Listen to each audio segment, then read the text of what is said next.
গত 17-12-2022 তারিখে গোবিন্দগঞ্জ নামক স্থানে মাহফিল আপনার সাথে কি আচরণ করেছিল এই বিষয়ে সত্যতা বা ঘটনাটা আপনার মুখ থেকে জানতে চাই।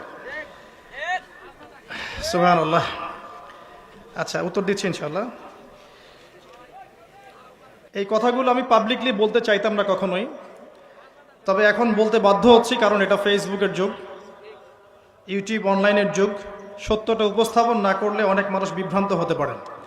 শুধু এই স্বার্থে আমি কথাটা বলছি, আদারওয়াইজ আমি কথাগুলো বলতাম না, কারণ নিজের ঘরের ত্রুটি মানুষের সামনে উপস্থাপন করতে হয় না। নিজের ঘরের ত্রুটিগুলো মানুষের সামনে উপস্থাপন করতে হয় না। ওয়াজ মাহফিল করতে এসে এমন অনেক তিক্ত অভিজ্ঞতার সম্মুখীন হতে হয়েছে যেগুলো আপনারা কখনো কল্পনাও করতে পারবেন না। আমি ঘরের ত্রুটি মানুষের সামনে বলতে চাইতাম না কখনোই, কিন্তু এখন কিছু কিছু ঘটনাকে কেন্দ্র করে এগুলো বলতে বাধ্য হচ্ছে। না বললে মানুষের সামনে প্রকৃত সত্যটা উপস্থাপিত হবে না। আর কতদিন চুপ করে থাকবে? ওয়াজ মাহফিলে গিয়ে এমনও হয়েছে যে আমাদের এবং আমাদের টিমের পুরো সিকিউরিটি এবং যাতায়াতের কথা বলে আমাদেরকে খালি হাতে বিদায় করেছে। এমন বহু মাহফিল হয়েছে, এমন অনেক মাহফিল হয়েছে। মাহফিল শেষ করে গাড়িতে এসে বসেছি, বসার সাথে সাথে মাহফিল কমিটির কোনো খবর নাই, শেষ, ফোন নাম্বার বন্ধ। এমন অনেক মাহফিল হয়েছে রাত 2টা-2:30টার দিকে তাদের মনের মতো বক্তব্য না দিতে পারায় বা সেই অপরাধে রাত 2টা-2:30টার দিকে মাঝ রাস্তায় নামিয়ে দিয়ে চলে গেছে আমাদেরকে। এমনও হয়েছে যে আমি যে মাহফিলের পোস্টারে আমার নাম আছে আমি নিজেই জানি না, অথচ আমার নামে 1.5-2 মাস থেকে টাকা কালেকশনও করা হয়েছে। এমনও হয়েছে যে একজন মাহফিল নিয়েছে আমার নামে, নিয়ে মাহফিল কমিটির কাছে কিছু টাকা অগ্রিম নিয়েছে, প্রচার করেছে আমি টাকা নিয়েছি। কত কিছু হয়েছে এই জীবনে ফেস করতে আপনি কল্পনা করতে পারবেন। প্রসঙ্গে আসি যাবে, যে বিষয়ে প্রশ্ন করেছেন, প্রথম কথা বলি যে আমরা এখন মাহফিল নেই সরাসরি অফিসিয়ালি। এই যে আজকের মাহফিল যারা নিয়েছেন তারা কিন্তু অফিসে আমাদের সাথে যোগাযোগ করেছেন, গিয়ে সশরীরে দেখা করেছেন, দেখা করে আমাদের একটা ফর্মস দিয়েছিলাম, ফিল আপ করেছেন, ক্রাইটেরিয়া ছিল কিছু, তারা এগ্রি করেছেন, মাহফিল নিয়েছে। আমরা সরাসরি সাক্ষাতে মাহফিল নিয়েছে। তারপরে আমাদের অফিসিয়াল 3টা নাম্বার আপনারা আমাদের পেজে দেখবেন, আমাদের পেজে গিয়ে দেখবেন 3টা নাম্বার দেওয়া আছে, নাম মেনশন করে দিচ্ছি। এক ভাইয়ের নাম জহিরুল ইসলাম নাম দেওয়া আছে, এক ভাইয়ের নাম দেওয়া আছে জাকারিয়া, এক ভাইয়ের নাম দেওয়া আছে মুজাহিদুল ইসলাম। এই 3টা নাম্বার এবং নাম ছাড়া কোনো নাম্বার থেকে আমরা মাহফিল নেই না। ফর্মসগুলো ফিল আপ করা হয়, সাবমিট করে, আমরা অফিসিয়ালি যাচাই বাছাই করে দেখি কোন মাহফিলগুলো আমরা নিব, কোনগুলো নিব না। তারপরে আমরা কন্ট্যাক্ট করি তাদের সাথে যে ভাই আপনার মাহফিল আমরা নিয়েছি, আপনার মাহফিলের বাকি প্রসেসগুলো আপনি ফিল আপ করেন, সিকিউরিটি দেন, পুলিশ প্রশাসনের নিরাপত্তা দেন, থানা থেকে কাগজ নিয়ে আসেন, আমাদের যাতায়াতের বিষয়গুলো দেখেন, এরপর এগুলো আমরা ফিক্স করি। এত সহজে মাহফিল নেই না। আর এই ঘটনা যেটা, যে আমাদের নামে মাহফিল নেওয়া হয়েছে আমরা সেটা জানিই না। সেদিন মাহফিল আমার রাতের বেলা, যে তারিখের কথা বলেছেন এই তারিখে রাতে আমার মাহফিল বগুড়ায়, 17 তারিখে কথা বলছি। আমি জানি আমার ডায়েরিতে এখনো লেখা আছে রাতে মাহফিল বগুড়ায়। তারপরে শুনলাম কিছু দিনী ভাইয়ের মাধ্যমে যে ভাই গোবিন্দগঞ্জ এলাকায় আপনার নামে একটা মাহফিল অ্যারেঞ্জ করা হয়েছে এবং আপনার নামে প্রচুর টাকা পয়সাও তোলা হয়েছে। আমি বললাম কে মাহফিল নিয়েছে, কার মাধ্যমে? কারণ আমাদের এক পরিচিত ভাইকে দেখিয়ে দেওয়া হলো যে এই ভাইয়ের মাধ্যমে মাহফিল নেওয়া হয়েছে, অথচ সেই ভাইয়ের সাথে আমাদের এই মাহফিল নিয়ে যার্রা পরিমাণ কোনো কথা হয়নি, যে আল্লাহ সাক্ষী আছেন, কোনো কথা হয়নি। এখন সে আরেক ভাইয়ের মাধ্যমে, থার্ড পার্টি, মাঝখানে একটা থার্ড পার্টির মাধ্যমে ওই কমিটির সাথে কমিউনিকেট করে মাহফিল ফিক্স করেছে।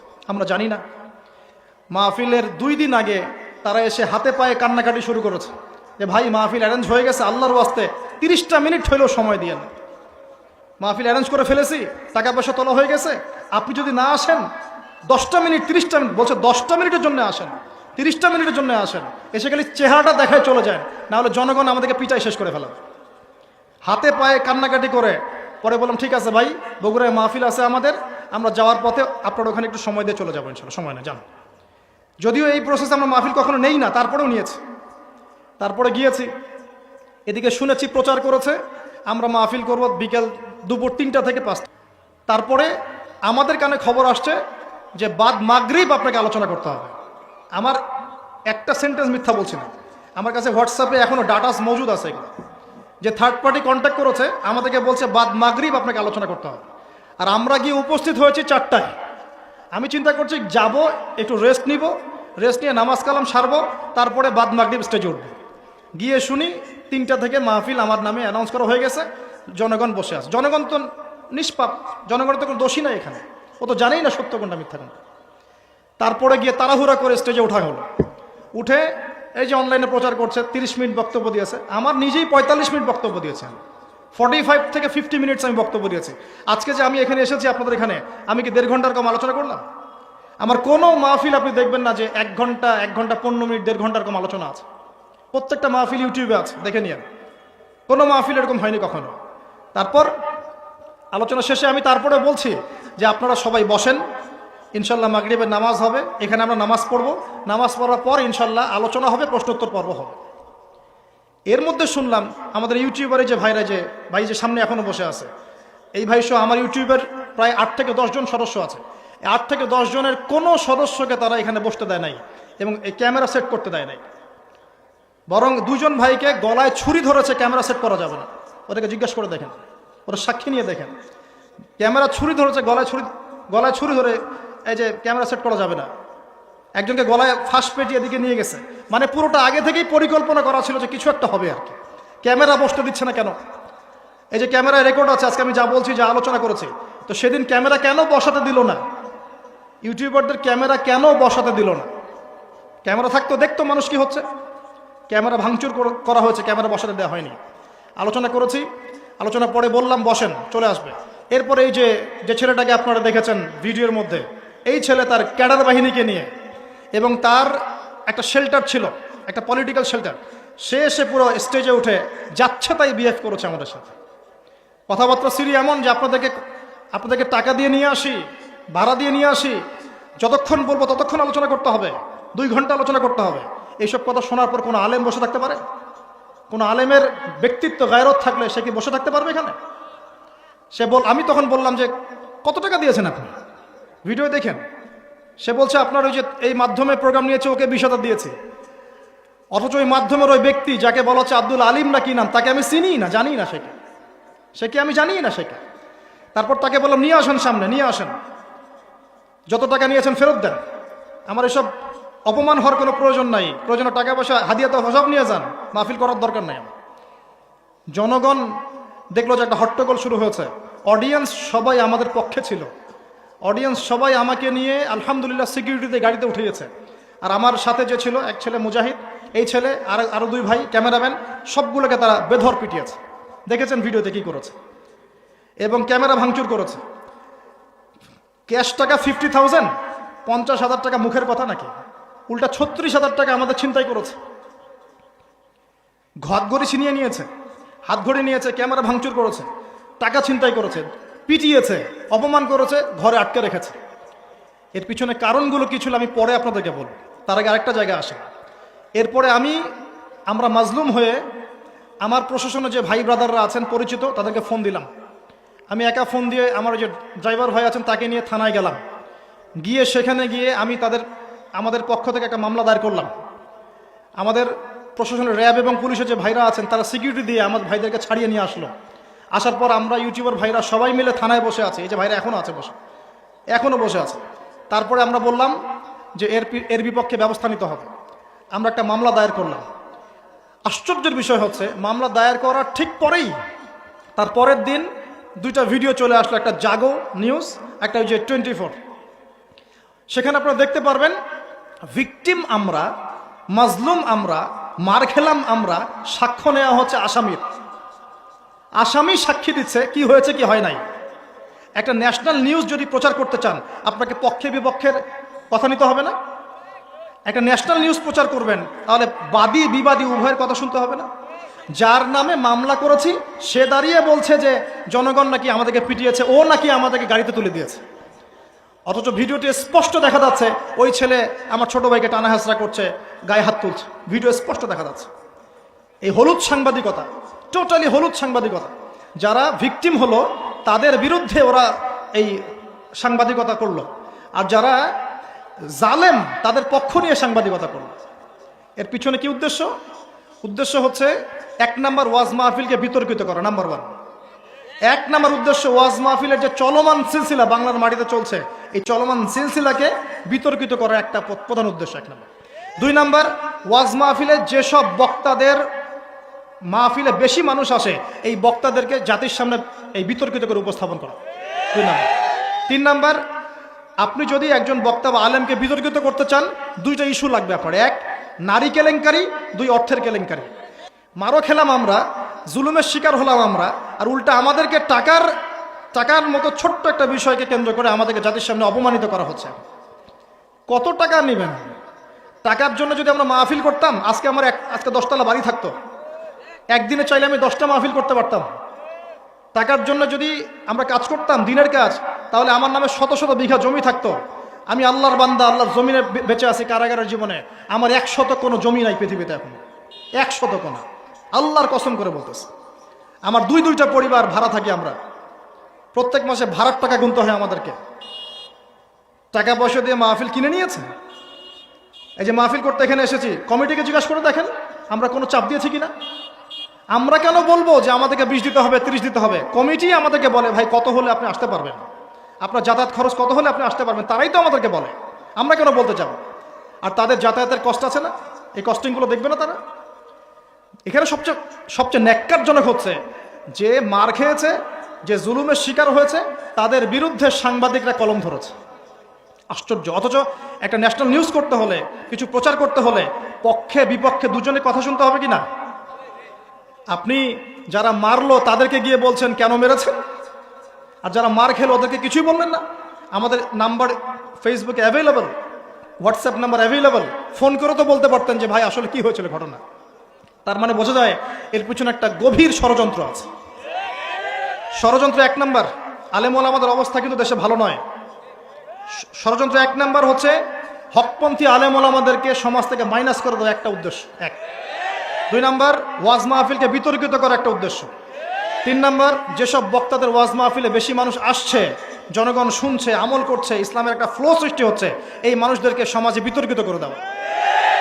এবং এই কাজগুলোর মধ্য দিয়ে কারা তাদের এজেন্ডা বাস্তবায়ন করছে আপনারা খুব ভালো করে খেয়াল করে নেবেন। আর কিছু আছে চিলে কান নিল টাইপের মানুষ, যা দেখবে অনলাইনে যা আসবে দেদাহার্সে প্রচার করা শুরু করবে। তুমি যে ফেসবুকে ইউটিউবিং করছো, ফেসবুকিং করছো, কখনো কি আমাকে জিজ্ঞেস করেছিল, আমাদেরকে জিজ্ঞেস করেছিল ভাই কি হয়েছে আপনাদের সাথে? তুমি এক পক্ষের কথা শুনে গালিগালাজ করছো, চরিত্র নিয়ে কথা বলছো, টাকার কেলেঙ্কারি দিচ্ছ।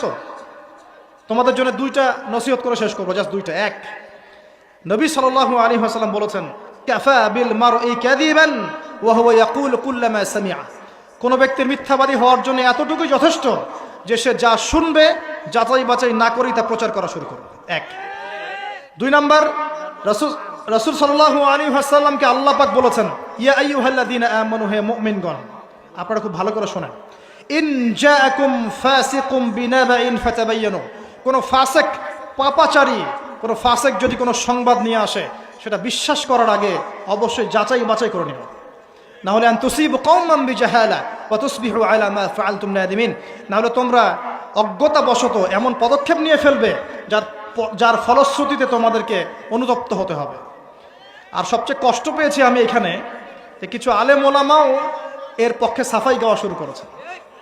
আমি এই জায়গায় কষ্ট পেয়েছি। শোনেন, আজকে মজা নিচ্ছেন, ট্রল করছেন, করেন, এটা আপনার দিকেও আসবে ইনশাল্লাহ, দেখে নিন। কারণ এটা শুধু আমাকে উদ্দেশ্য করা নয়, এর উদ্দেশ্য হচ্ছে পুরো ওয়াজ মাহফিল এবং আলেম ওলামা এবং পুরো কমিউনিটিকে বিতর্কিত করা। আপনার উচিত ছিল নিজের ভাইয়ের পাশে এসে দাঁড়ানো, আপনি উল্টা মজা নিয়েছেন। এগুলো আল্লাহর আরশ পর্যন্ত পৌঁছে গেছে ইনশাআল্লাহ। আল্লাহ পাক অচিরেই এর ফলাফল নাজিল করবে ইনশাআল্লাহ। আমি তো কিছু করতে পারবো না, মামলা দিয়েছি, মামলার কি হবে আল্লাহ ভালো জানেন। উল্টা তাদের পক্ষেই মানুষ কাজ করছে।